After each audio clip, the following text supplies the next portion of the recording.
The leaders of the rebel Georgian regions of South Ossetia and Abkhazia have told the Russian president they'll push ahead with hopes of independence.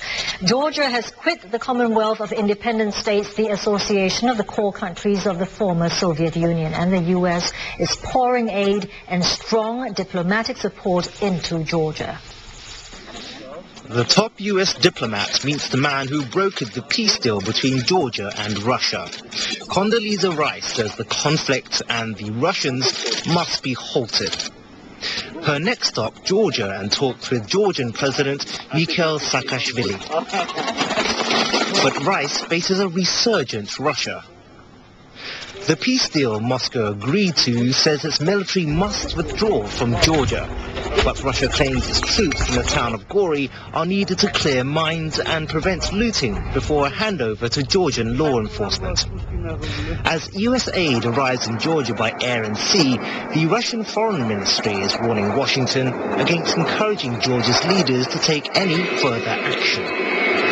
And in a sign of Russia taking its own course, Russian President Dmitry Medvedev met the leaders of Georgia's breakaway regions of South Ossetia and Abkhazia.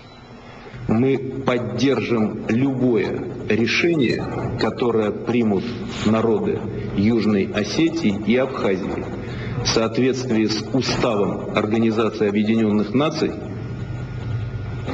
международными конвенциями 1966 года и Хельсинским актом о безопасности и сотрудничестве в Европе. И мы не только поддержим эти решения, но и будем их гарантировать как на Кавказе, так и в целом в мире. Russia has pledged to withdraw its forces by Friday, but that doesn't seem to have reassured the US. President George Bush assured leaders of Ukraine and Lithuania he remains fully committed to a sovereign, free Georgia and its territorial integrity. Yet Bush's assurance seems to have no resonance in Moscow. Безусловно, здесь нет никакого секрета, об этом пишут на Западе, об этом пишут аналитики. Нынешнее грузинское руководство – это специальный проект Соединенных Штатов.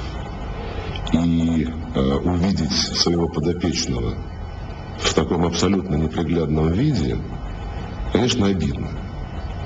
Обидно за весь проект, обидно за усилия, которые были потрачены, за средства, которые были вложены. И, наверное, можно понять по-человечески, что так вложились, а выхлоп всем виден на экранах, как только Михаил Николаевич появляется на телевидении, открывает рот, и всем понятно, с кем мы имеем дело.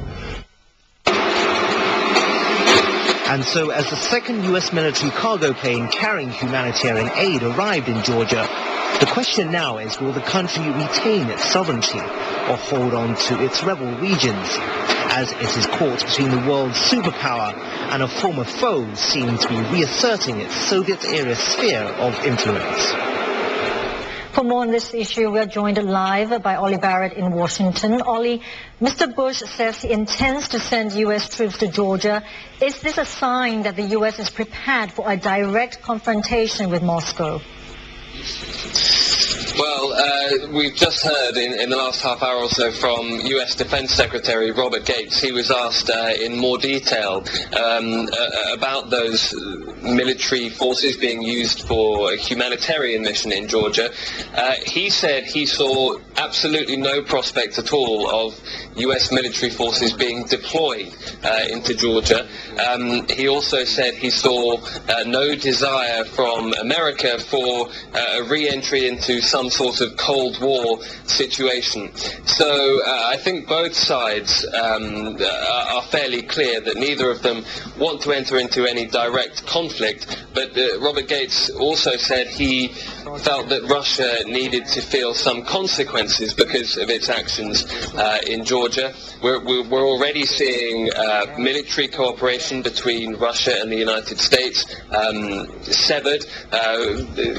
Operations that were due to be going on over the next few days have been cancelled between the two countries.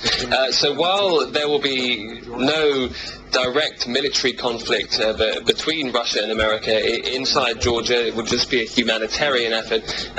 Warnings definitely going out from Washington that Russia will face consequences as a result of its actions over the last few days, and warnings that future US-Russia relations are being damaged and will continue to be damaged, Robert Gates saying for years to come, by Russian actions in Georgia over the last week or so. Well, the aftermath of this crisis, no matter what happens, will be faced by the new presidential candidates or the new president of the U.S. Have the new candidates, Barack Obama, John McCain, talked about what they might do in the situation? Well, Barack Obama has been less visible than John McCain on this issue, partly because he's on holiday in Hawaii at the moment. He may become more vocal when he returns to the campaign trail, but he's basically been calling for a sort of measured diplomacy in this crisis. He was criticized early on for not laying enough of the blame at Russia's door for its actions inside Georgia. John McCain has been much more vocal and much more quick to respond. He immediately called for peacekeeping forces to be put into South Ossetia, something that would rankle with the Russians, just as they say they could be there for some time. He's also called for Russia to be expelled from the Group of 8 nations, and said that the Russian application to become a member of the World Trade Organization should essentially be sunk because of its actions in Georgia. Interestingly, also, he called a few days ago now for exactly what President Bush announced yesterday. John McCain called for humanitarian operations to begin in Georgia, led by the United States. He also called for Secretary of State Condoleezza Rice to end her holiday to become directly involved in diplomacy on this issue, something which, as you've just shown, is now underway as he heads to France and then to Tbilisi. So John McCain appears to have taken the lead on this issue. It remains to be seen whether Barack Obama can make up some of that ground when he returns to the campaign trail. Okay, Ollie, thank you very much for that. Ollie Barrett talking to us there about the U.S. response to the crisis in Georgia.